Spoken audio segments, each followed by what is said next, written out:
To our morning business report now. More Americans are shopping at dollar stores. And a new report has the best college town in Connecticut.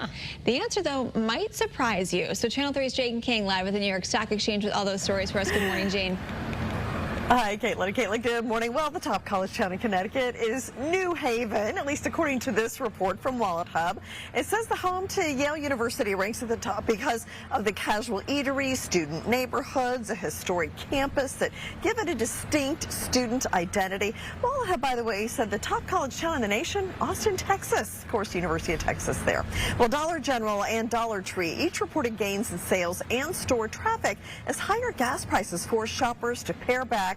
Now, there's a section within Dollar General stores called Value Valley where everything is $1, and that performed much better than the retailer's average merchandise. The stores say they've also used tariff refunds to keep prices down.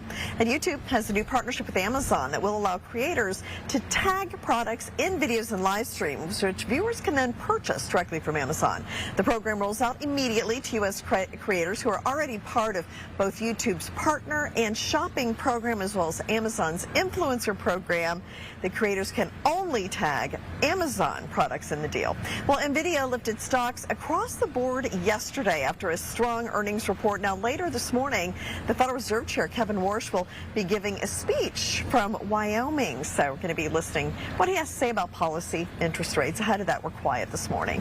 Live from the New York Stock Exchange, I'm Jane King. Back to you. All right, Jane, thanks so much.